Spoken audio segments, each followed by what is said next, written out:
सरिता ने कभी सोचा भी ना था कि उसके जीवन में यह दिन आएगा। आज अपना घर छोड़कर उसे वृद्धा आश्रम आना पड़ेगा।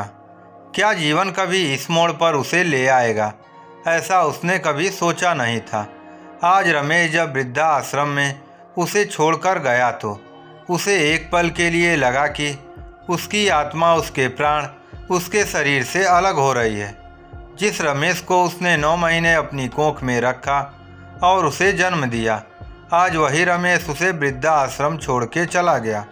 शायद रमेश को यह पता भी ना था कि इस धरती पर उसे जन्म देने के लिए सरिता ने कितने कष्ट झेले थे। वृद्धा आश्रम जाकर अपने कमरे में एक छोटी सी अपनी अटैची रखकर वह लेट गई और अतीत के समंदर में डूबती चली गई। वह मात्र 16 वर्ष की थी जब उसका विवाह हुआ था। सूरज एक गरीब परिवार से था और सरिता भी संपन्न परिवार से नहीं थी। घर में 3 बहनें और एक भाई थे। पिता एक दुकान पर मुनीमगिरी करते थे। जैसे तैसे करके 2 वक्त की रोटी जुटा पाते थे। सरिता भाई बहनों में सबसे बड़ी थी।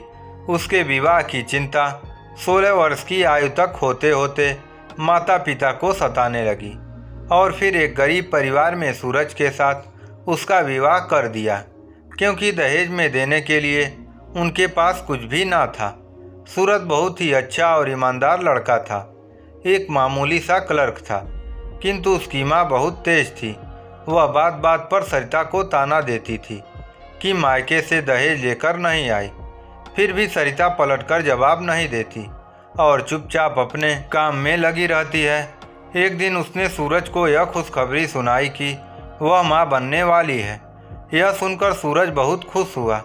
वह रात दिन और कड़ी मेहनत करने लगा, लेकिन वक्त का पहिया कब उल्टा फिर जाए यह कोई नहीं जानता।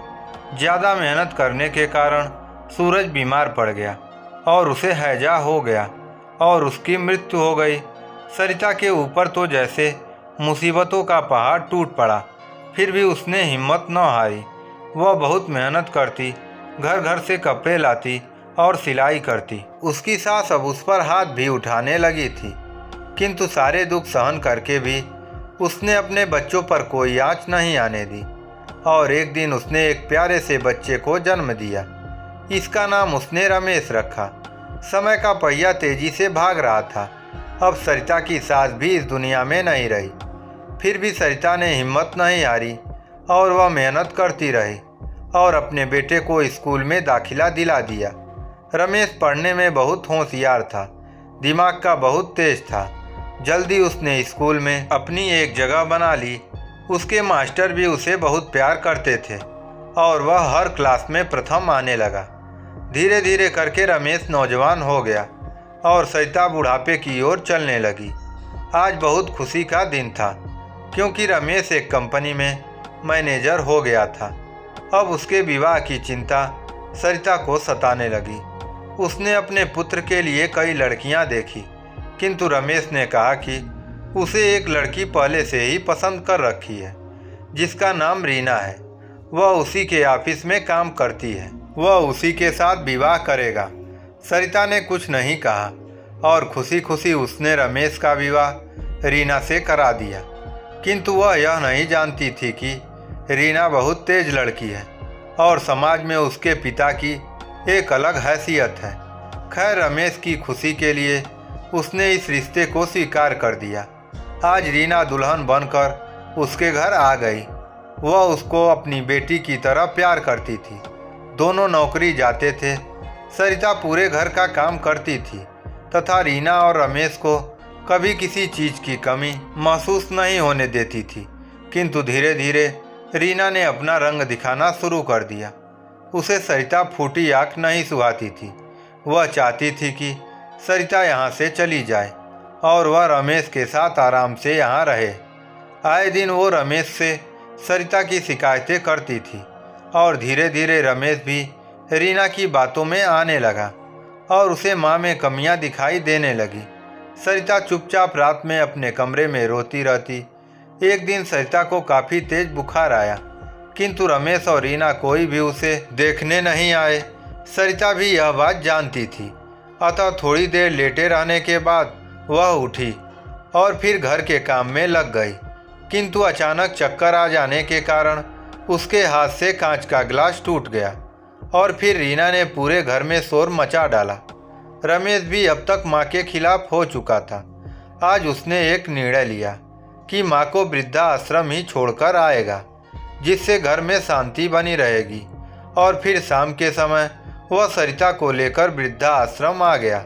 सरिता अपनी सोच से बाहर निकली और फिर धीरे धीरे कदमों से चलते हुए उसने चाय पिया और बाहर आकर बैठ गई। तभी आश्रम की सेविका ने उसको चाय लाकर दिया। सरिता का मन चाय का बिल्कुल नहीं कर रहा था, फिर भी बेमन से उसे चाय पीनी पड़ी। उसे बार बार रमेश और घर का ख्याल आ रहा था कि रीना कैसे अकेले घर का सारा काम संभाल लेगी, पर क्या कर सकती थी। उसकी आंखों में आंसू आ गए। समय धीरे धीरे सरकता चला गया। अब रमेश भी एक पुत्र का पिता बन गया था, किंतु उसने ये बात सरिता को नहीं बताई। कभी कभी साल 6 महीने में वह सरिता से मिलने आ जाता था। जब वह आता था तो सरिता खुशी से फूली नहीं समाती थी। उधर रीना ने अपने बेटे की परवरिश इस तरह की कि वह पैसे के घमंड में रहने लगा तथा आवारागर्दी करने लगा। वह अब रीना और रमेश को कुछ नहीं समझता था। कहते हैं इसी धरती पर स्वर्ग और नर्क दोनों ही होते हैं। हर व्यक्ति अपने कर्मों का फल भोगता है। शायद इसलिए रमेश और रीना भी अपने कर्मों का फल भोग रहे थे। रमेश को अब अपने माँ की बहुत याद आने लगी। उसे वह समय याद आने लगा जब कोई साधन नहीं थे। उस समय भी माँ ने उसे पढ़ा लिखा कर अच्छे संस्कार देकर उसकी परवरिश की थी। वह सोचने लगा, यदि माँ यहाँ होती तो राजू की कितनी अच्छी परवरिश करती।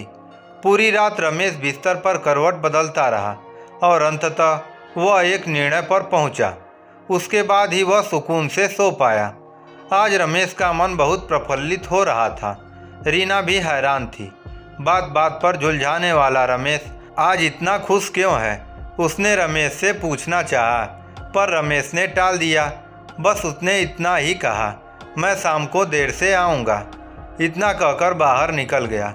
शाम को ऑफिस के बाद वह सीधा वृद्धा आश्रम पहुँचा। वहाँ के मैनेजर से मिलकर वह अपनी माँ को लेकर घर की ओर चल दिया। रास्ते में उसने माँ से माफ़ी मांगी और बोला, माँ हमसे बहुत बड़ी भूल हो गई थी। जिस घर में बड़े बुजुर्ग होते हैं वह घर स्वर्ग के समान होता है।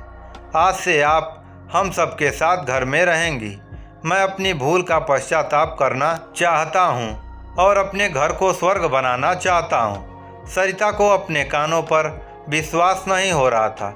उसकी आंखों से अविरल अश्रुधारा बह रही थी, किंतु आज ये आंसू दुख के नहीं वरन सुख के थे। आज फिर से वह अपने परिवार के साथ रहने जा रही थी, अपनों के बीच वृद्धा आश्रम को छोड़कर। आज उसका मन उस परिंदे की तरह हो रहा था जो पंख लगा के खुले आसमान में उड़ना चाहते हैं।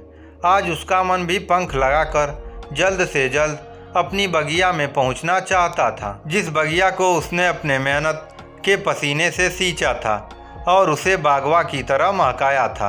आपको ये कहानी कैसी लगी कमेंट बॉक्स में ज़रूर कमेंट करें।